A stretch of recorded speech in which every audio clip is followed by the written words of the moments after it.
शेतात पडलेल्या खतांच्या 2000 गोण्या, एवढ्या मोठ्या संख्येने गोण्या पाहून कुतूहल वाटलं, पण ज्या क्षणी त्या गोण्या उघडून पाहिल्या त्या क्षणी लोक अक्षरशः हादरले.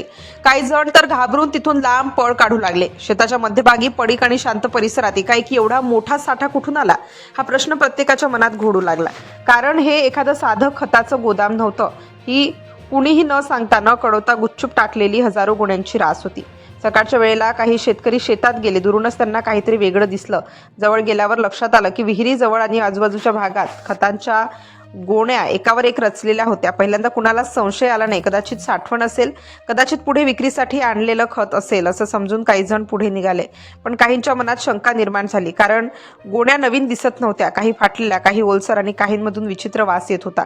तेवढ्यात एका शेतकऱ्याने धाडस केलं. त्याने एक गोणी उघडली आणि ज्या क्षणी आत पाहिलं त्यांच्या अंगावर काटा उभा राहिला. त्या गोणीतील खत नेहमीसारखं नव्हतं. त्याचा रंग वेगळा होता, घट्टपणा वेगळा होता आणि वास तर इतका तीव्र होता की तिथे उभं राहणंही कठीण झालं. हे पाहून आसपासच्या लोकांनी एकच गर्दी केली. एका मागोमाग एक गोण्या उघडल्या गेल्या. जसं जसं वास्तव समोर येत गेलं तसं तसं लोक घाबरू लागले. हे इथे का टाकलं असेल एवढ्या मोठ्या प्रमाणात? शेतात, विहिरीत, मोकळ्या जागेत प्रश्न वाढत गेले. उत्तर मात्र कुणाकडेच नव्हतं. काही जणांनी सांगितलं आमच्या शेतात याच खतामुळे पीक खराब झालंय. काहींनी म्हटलं हे वापरल्यावर पीक उगवतच नाही. तेव्हा भीती आणखी वाढली. कारण जर हे खरं असेल तर हा फक्त एका शेताचा प्रश्न नव्हता, हा अनेक शेतकऱ्यांच्या पिकांचा प्रश्न होता आणि थेट त्यांच्या जगण्यावरचा घाला होता. हळूहळू चर्चा वाढू लागली. आजूबाजूच्या गावांमधून लोक येऊ लागले. सगळे एकच विचार करत होते, हे नेमकं काय आहे? काहींनी आठवणी सांगायला सुरुवात केली. अलीकडे काही भागांमध्ये पीक उगवत नसल्याच्या तक्रारी आल्या होत्या. कोणी अद्रक लावलं होतं, कोणी कापूस, पण पिकाची वाढच थांबली होती. तेव्हा संशय अधिक गडद झाला.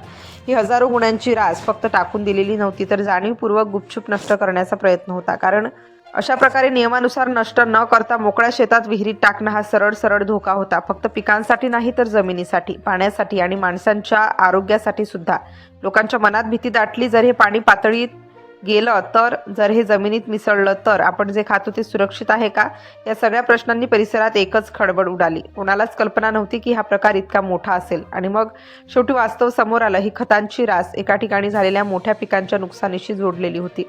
काही भागांमध्ये शेकडो एकरवरील पीक उगवलंच नव्हतं. शेतकऱ्यांनी तक्रारी केल्या होत्या आणि हे सगळं समोर येऊ नये म्हणून पुरावे नष्ट करण्याच्या हेतूने ही हजारो गोण्यांची विल्हेवाट गुपचूप शेतात, पडीक, विहिरीत लावली गेली होती. म्हणजेच ही गोणी इथे चुकून पडलेली नव्हती, तर मुद्दाम काळजीपूर्वक लपवलेली होती. आज हा प्रकार उघडकीस आला आहे, पण प्रश्न अजूनही कायम आहे. अशी खंत बाजारात किती ठिकाणी गेली? अजून किती शेतकऱ्यांचं नुकसान झालं असेल? आणि अशा प्रकारांनी शेतकऱ्यांच्या जीवावर कोण खेळतोय? हे प्रश्न या घटनेला आणखी गंभीर बनवतात.